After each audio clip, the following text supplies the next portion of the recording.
Whoa, suddenly I'm in space.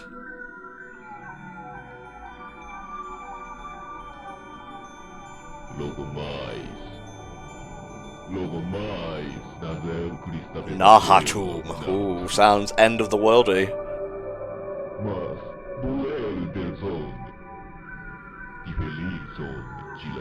Yeah, we mentioned that they used the PS1 samples for the voice work, but I gotta say, it kind of works in Gadius's favour. Oh yeah, I think there's certain characters where it works and certain characters where it doesn't. Gadius definitely it works for. A traveller of foolish dreams, you say?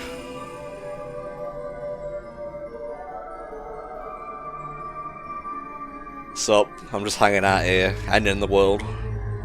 Or perhaps making a new one. It's just a world full of nightmares. Don't you want that? I thought we all did. Oh, he pissed. Yeah, he American box art now. Oh, wow.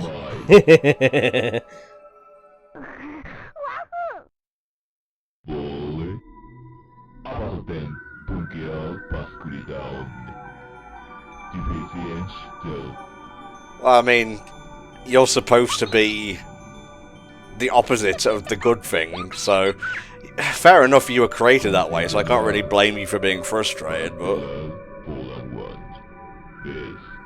This is a cope, Gadius. You've already been abandoned, you can't abandon the abandoners.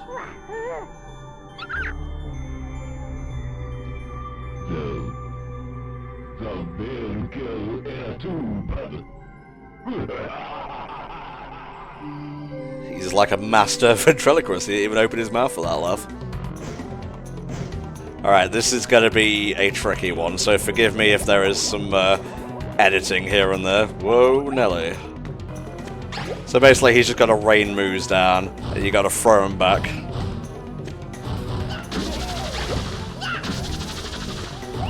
You don't like that, Rich? Would you like having your spawn flung back at you? Not particularly, kind of gross. Yeah, just a bit.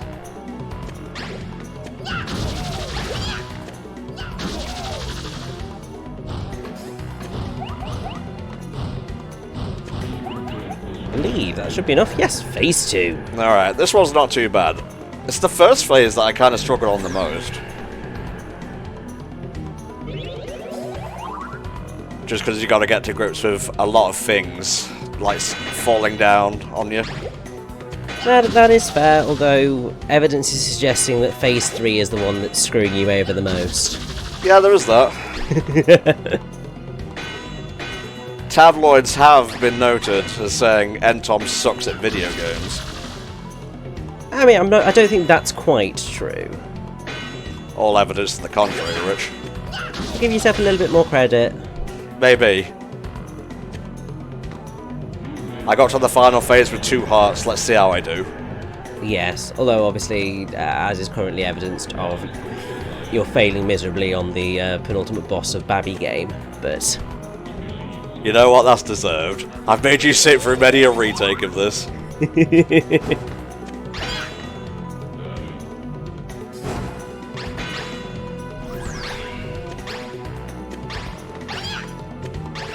No!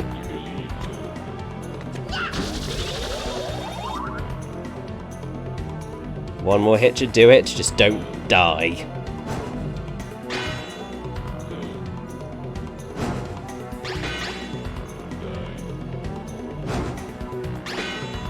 Kind of sounds like he's saying die, actually. Wouldn't surprise me. There we go.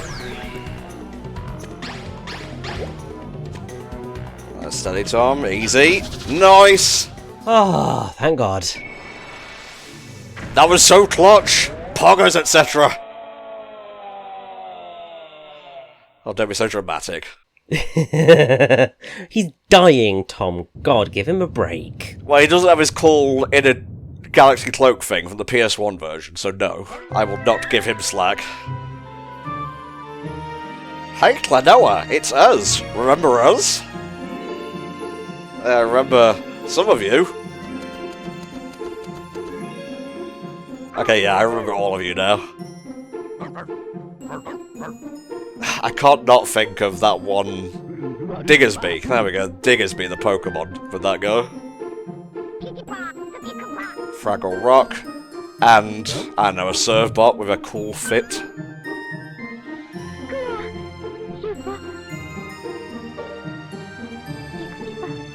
Well, we're safe. What's going on with that egg down below? Yeah, because we kind of haven't, you know, freed Lafice from it.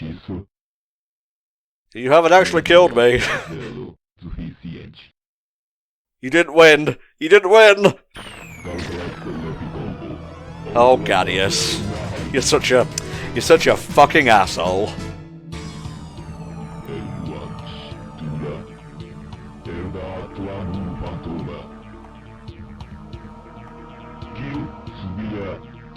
Oh boy.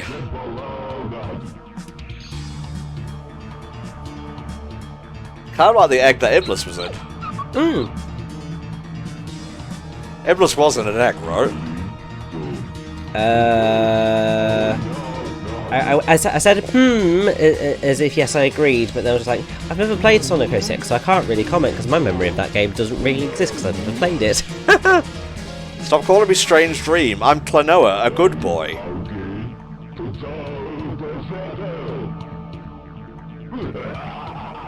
I'm dead, but I can still laugh. Those stock explosions are so funny.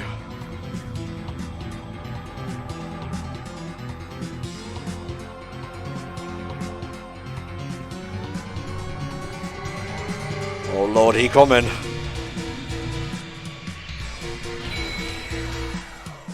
Now, Gadius was tricky. This guy is straight up hard. As you'd expect from, like, the true final boss and whatnot.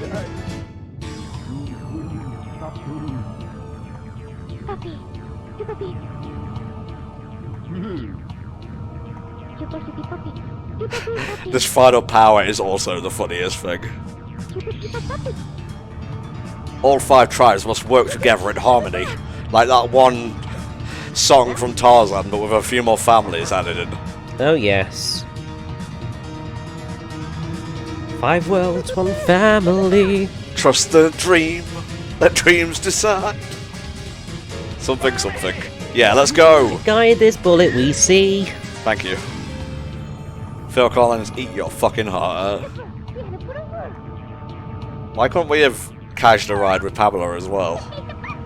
Because that would have been too simple, and also because we needed Hupo to divulge a bit of plot lore. Because this is precisely the right time to deliver this type of news. Me?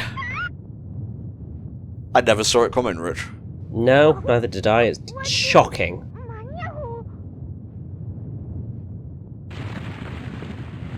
Yeah, maybe we should talk about this later.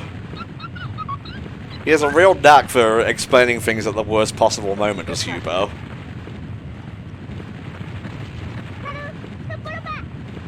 We get the tiny car, the Scooty Puff Jr.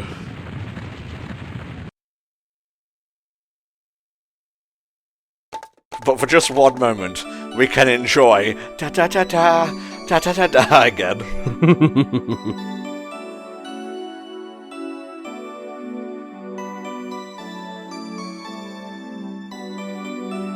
They're making this solo go on for as long as possible, just so they don't have to deal with Nahatum. Wouldn't you? I mean, it is the full version. The album version.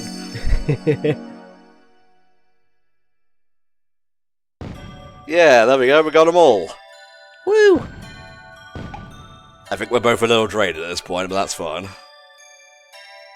But whether tired or no, we must head onwards to the final vision of Klonoa Door to Phantomile.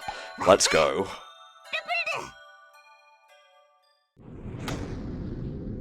Ooh, going high for this one, Rich. Well, we're going to have to, because Nahatum has been released and creates a random rainbow bridge thing, and this is the mystical weapon challenge thingy that's going to help us defeat Nahatum. A bunch of random cannons. I love it. They're like so old-fashioned and whatnot. You'd expect them to be a little bit more Final Fantasy, but no. It's just Klonoa. We have guns. All of us combined form Guntron. It's one of those things you look at it just like, this is daft, but then also, it's just fun, and it works exactly the same as any other boss. You just need to get your enemies, and rather than firing them at the boss himself, you'll be firing them into the cannons. There you go. Oh my god, he looks ridiculous. Also a little bit unfinished. Yes, I think it's a strange one, because he's very surprisingly polygonal. Yeah. Alright, take it away, Rich. So, yes, Nahatomb. There are 3 phases to this fight. Thankfully, it does checkpoint you in the middle of each. Theoretically, not the worst fight to sort of take on in the world. I mean, it's the same with most of the fights in Clonoa, really. First phase, you are going to obviously have to pick up moos and throw them into the cannons. You're always pretty much going to have 3 armoured moos running about and then a regular moo. Obviously, you have options as to exactly how you tackle that, because you could either use the regular moo to break the armour, or you can wait for Nahatomb to do that punch attack, and then, you know, that'll break the armour for you. When that tongue comes out, you want to kind of dodge it. Make sure you do a little bit of jump rope. It takes a long time, that animation, so it can be a little bit frustrating if you do get hit by it. But it's not the worst thing in the world. But yeah, this phase, pretty okay. It is going to get a bit harder as we go. I guess we'll see what Rich means by that. The other thing for this phase that will help is that if the cannons have stopped moving, then it is loaded. So that's basically how you know what ones have been filled and what ones haven't. As soon as, you know, they're all filled, he'll finish his attack, and phase 1 is complete. Oh Jesus, he's Kirbying it up. Well, of course, I mean, it's the only way to do these sort of dream fights, isn't it? To get swallowed.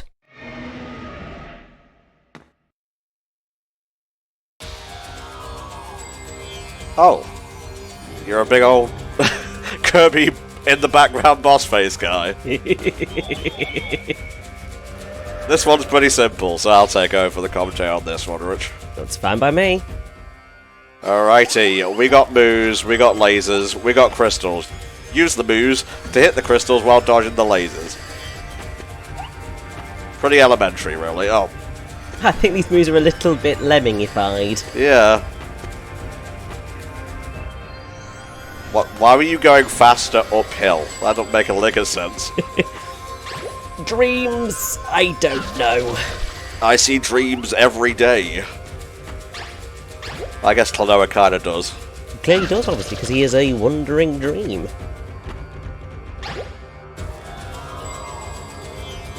I will say, this phase, not too horrendous in the grand scheme of things. Obviously, there is a slightly harder second half to it once you've destroyed these first 4 crystals. But it is basically just running up and down this, avoiding lasers. So it is all about placement and timing. The final phase of the fight is the one where sort of the challenge properly comes in. But obviously you do still just have to be just that little bit careful, because this platform is surprisingly slippy. So not only can you end up careening off into the ether of Nahatomb's crazy stomach, you can also obviously slip and slide into the laser beams that he's trying to hit you with. Ah, there you go. Do you think it's like this inside Kirby's tummy? Probably. I mean, God knows what's inside Kirby's stomach. It could literally be anything. I mean, it probably would be this type of crazy vortex of endless nothingness. There we go. Oh no! Now I will have to go back to being a corporeal form. Although, a little bit more explosive, I feel. Oh boy.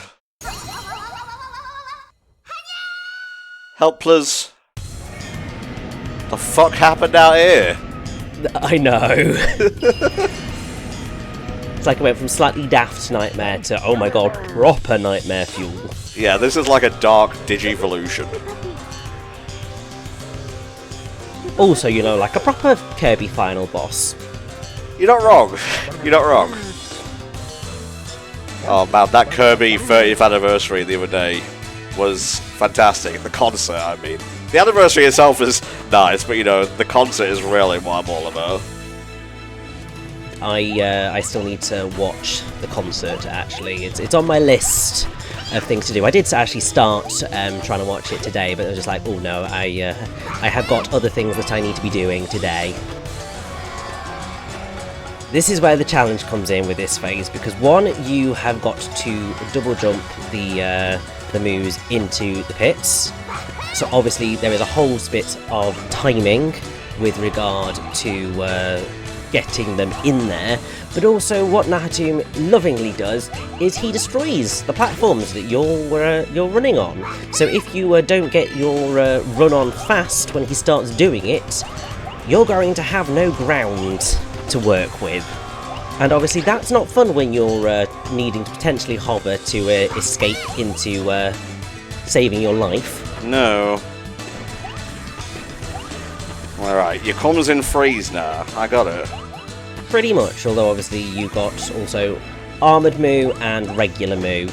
He also has this attack, which is not as necessarily awful as the destroying the platforms, but still slightly terrifying.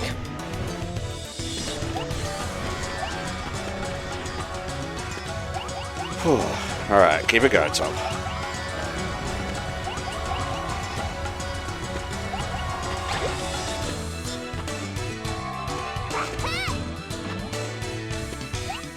I thought I had it there, Rich. I did not.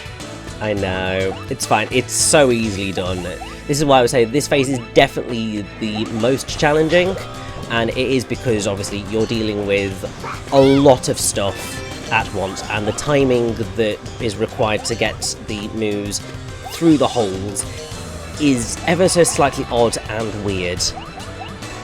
And obviously when he starts doing that and like jumping double platforms in order to try and kill you, it's just like, I wasn't ready for that. Alright, you go quintuple now, I see. You're getting a little bit desperate. Well, wouldn't you be getting a bit desperate when you're nearly dead? I suppose so. I'm going to be honest, I haven't considered or given much thought to me as a final boss of a video game, living in reality at all. I know, I haven't particularly considered it either. But I suppose it is something that needs to be considered every now and again. Such strange times we have during commentary, Rich. That should do it. It should, so just don't die before the final attack is fired, and victory is ours. That, ladies and germs, is Klonoa, Door to Phantomile. It is a fun final boss, I do enjoy it.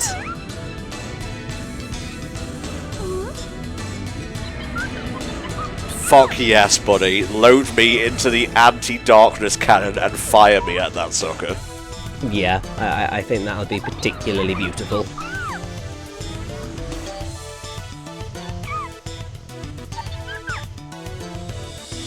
Yeah, if this was Digimon, this would be the point where they DNA Digivolve into Klonoamon, Omniform. Yes, it would be. You've really got Digimon on the brain, haven't you, after playing Digimon Survive for a little bit? A little bit. Nearly every waking minute of the day, mate. Wow. Fucking owned. I love a good final hit on a final boss that's always just that little bit epic. Obviously, this is not quite the same levels as Kirby and the Forgotten Land final boss hits, or, you know, the finales of Bayonetta, or, say, the Wonderful 101, but it's still pretty good. Ah, yes. You gave me one that applied to me and a couple that apply to you. That makes sense. Well, the Kirby one also applies to me, because damn, Forgotten Land was a great game. It sure was. We have a full playthrough of that on the channel, by the way. Oh, there she is! I forgot you were inside his tummy all the time. Why weren't you, like, floating about in the void section? Yeah, she was busy trying not to get hit by all the asteroids, but yes, we have saved the Diva Lafis. Oh, there she is. So is Hu Bao just, like, gone? Well, we're about to find out. The game's going to, you know, try and make us think. So, perhaps. Perhaps a fake out, perhaps. Yay! We got rid of all the bad people that we deemed were bad, even though they were necessary to the function of the world. We win! Peace was restored! Why'd you have to go out in such a rad way? I'll never be able to top that. Why did you die? And to be fair, it wouldn't have surprised me if the game had gone, yes, Hupo sacrificed his life in order to save the day after what they did to Grandpa, but no. He just ended up over there, somehow. And he doesn't have a scratch on him, which is amazing, because he fucking atomized Nahatum. He's just clearly just very tired, got the hit in, and then just sort of bounced off, and then just like, oh, I need to float a little bit. Hupo, could you stay in your training form, please? This rookie form just ain't cutting it, mate. No, and clearly it's not very good at flying either, because it can only hold it temporarily. Really? Well, it seems like he has actual mass now. The other one just looked like a soap bubble.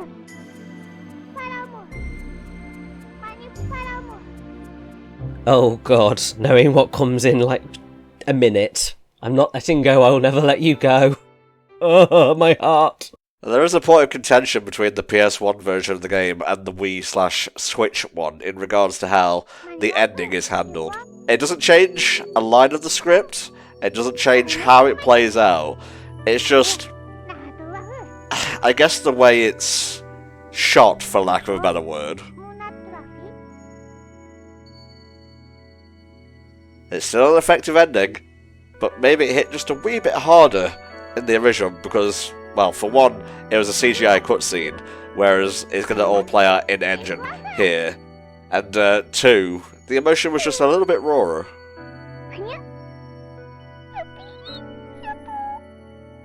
But this is kind of the thing that I think most people who've played Klonoa remember it for, because obviously alongside the great gameplay, the fun levels, etc, etc, etc, is that it really does just decide to go, yeah, we've had this relatively nice, happy, kid-friendly story, apart from, you know, the murder of Grandpa. And then it's just going, yes, you know what, we're going to absolutely traumatise you with our finale, because, yeah, all of Klonoa's memories of Hupo aren't real. They were implanted, so that Klonoa was a little bit more able to deal with the world that he is in. More easily manipulatable, or if that's even a word.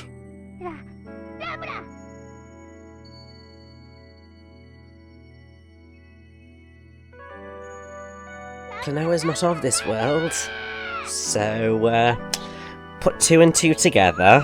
You know, you did a solid for us, saving the world, but you're not allowed to stay here. What, you can't print him a fucking visa or something? I know.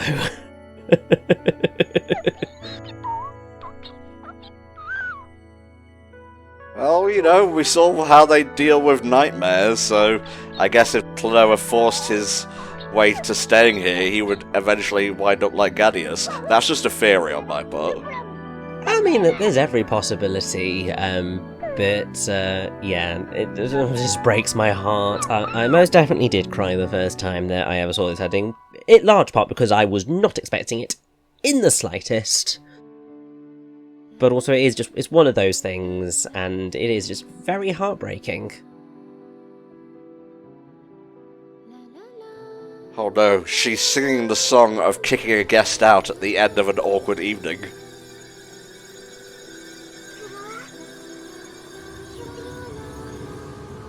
I'm trying so hard to take this scene seriously, but he's wearing a fucking baby onesie with a cape. Hupo's design's not entirely suited to how dramatic and heartbreaking this scene actually is.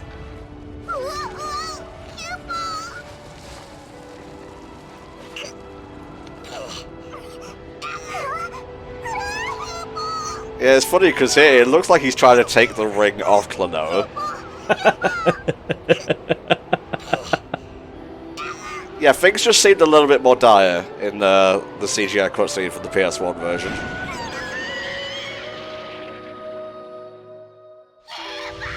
I think it also did work slightly better in the Wii version than it does here, primarily because the colour palette was more muted in the Wii version. Alright. So this was not quite so bright as it appears here. So, you know, the balance is... It's one of those things that you're always going to get whenever you remake or remaster a game, is some things are going to end up better than before, some things are not going to end up quite so good as before, other things are going to be about the same, and it's just picking and choosing what matters the most to you in those aspects. I didn't grow up with the PS1 version, so I'm not really fussed either way. The Fantasy Reverie series version of Klonoa, it's obviously right now the best and most easily accessible way to play Klonoa that you are gonna have. So it's a great opportunity to experience this wonderful game. Xiupao had 2 VAs. Oh, was it one for each form? I don't know, actually. Could be anything, really.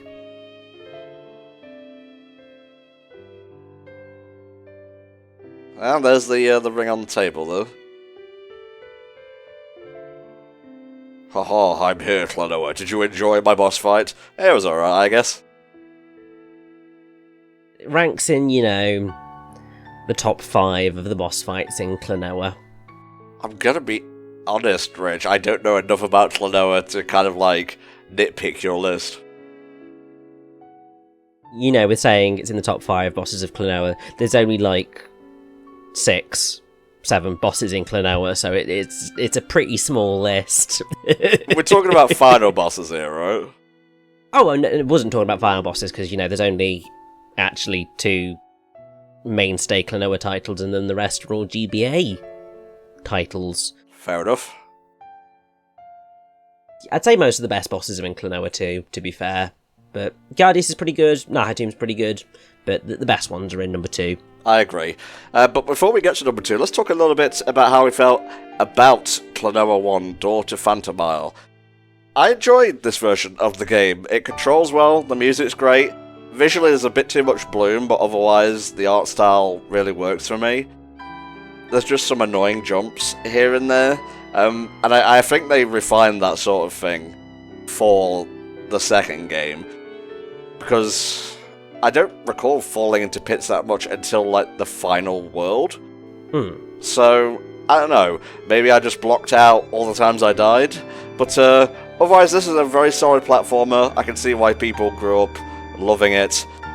Maybe it has a bit more appeal on the PS1, you know, with the art style, you know, just complementing the system it was built on, but I'm waffling now, trying to find reasons to shunt the PS1 side of the fanbase and the remake side of the fanbase into different corrals. Ha! I am in my own way a Xiupao.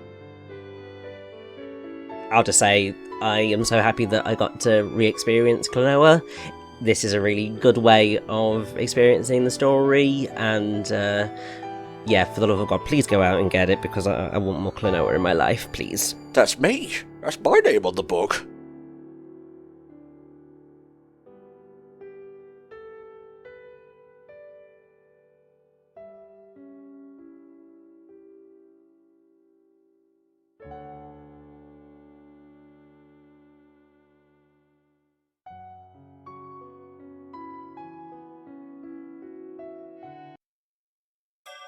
But hey, we're not done yet. What do you think I spent all my time going out of my way to get those villagers for? I know! So, you want to check out the bonus vision, Rich? Oh, let's go for it.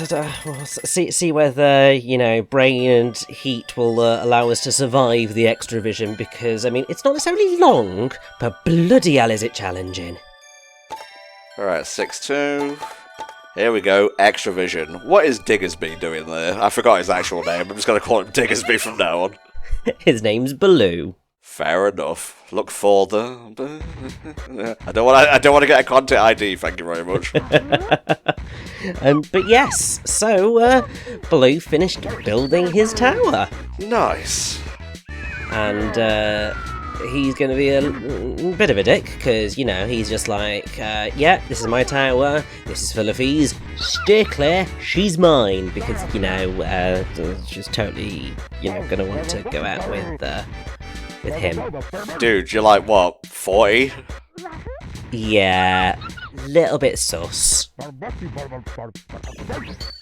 So where's this take place in? Is it canon at all? Because he's saying we rescued Lafitte, but Hupar's still here. Also, Klonoa is still here. Yes, I mean, Hupar would still be here anyway, but yeah, Klonoa would definitely not be here. My suspicion, if they were to say that this was canon, I think it sort of is. It takes place just in between beating Naratum and her singing her Song of Rebirth. Oh yeah. But I don't think it is necessarily entirely canon, it's just one of those fun video gamey challenges, and yeah, let's just throw it in here. I built up a nice fat stack of lives, so you ready to see me take on the Tower of Baloo? Yeah. It's alright, I have beaten it before. Okay, good, we're fine then. Alrighty. I wonder why they're giving us all these lives, Rich. It's because they are about to basically take your balls and put them in a vice. Oh. Nice, I guess. So the main thing that the X revision is going to do is it's going to give you the hardest challenge that you will face in the entirety of this game, because you need to have mastered the skills that the game has taught you. Main one of those being the string multi-jump, because you have got to get through areas like this where you've just got massive tall towers that you have got to scale by doing the multi-jump, and oh boy, it can be a challenge. The worst of it gets to the multiple rooms where you're going to have to do it over lava pits. So rather than having the the nice easy ride of, oh, if I fail I'm just going to drop down to the bottom floor, you have to go through the embarrassment of dying. God. Gotta build up a bit of a rhythm here, I think. That is basically the gist of all of it. The extra challenge that you can do, if you so choose, although obviously it is extra terrifying, that there's an extra ending that you can get to the extra vision if you manage to get all of the Dreamstones in it. It's nothing particularly too exciting, it's just a nice little fireworks display. But, oh boy. I would rather eat a cactus, if I'm being perfectly honest with you, Rich. Me too.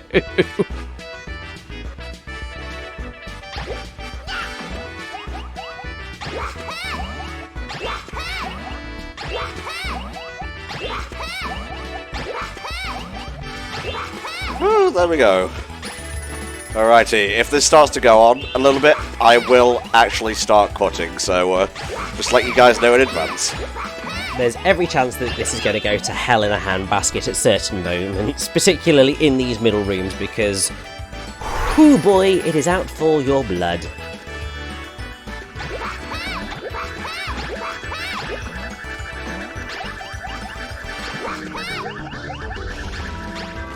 It's okay. I think the problem there was that you were ever so slightly too close, so obviously they popped into each other. Don't like it, Rich. Neither do I, but it is what it is.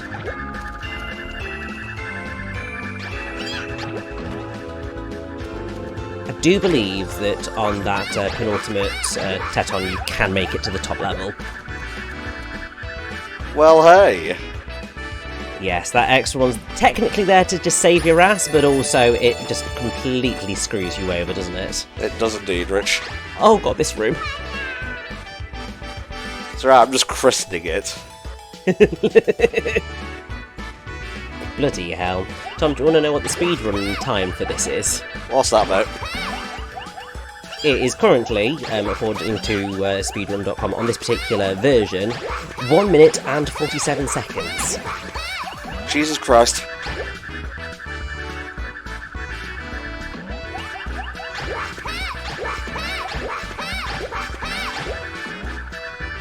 Whew! I'm really glad I got it on that take, so we can just keep in that little tidbit. I know, me too.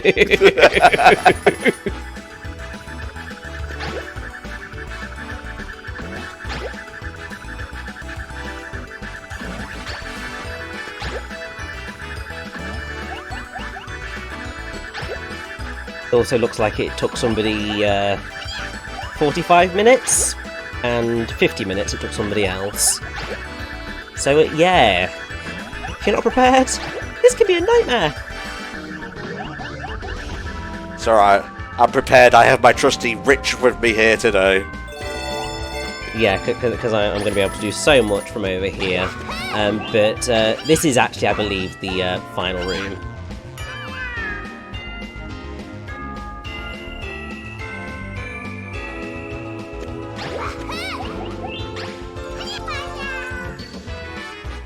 Yeah, the only way you're getting through that is you're going to have to double jump your way to safety.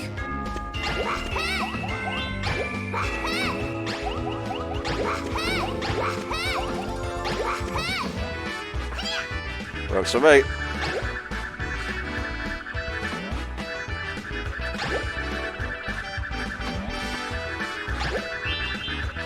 There we go.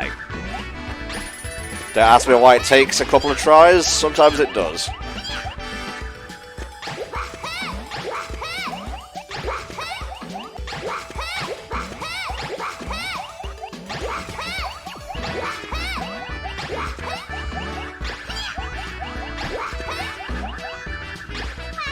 It's close. It's very close.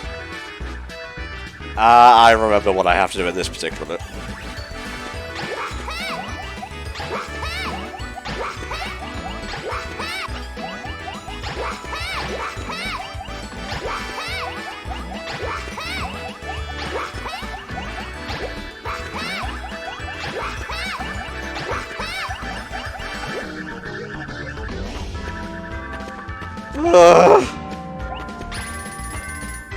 Whew, and I do believe this is actually the final stretch. Good. Straight into lava, that's what I love. That's what I love about lava. It kills you instantly. I'm not salty, you're salty. Well, you know, you just have to christen these things. Okay, Rich. Fucking asshole. Yeah, that's what we call dying once in one of these chambers. A christening.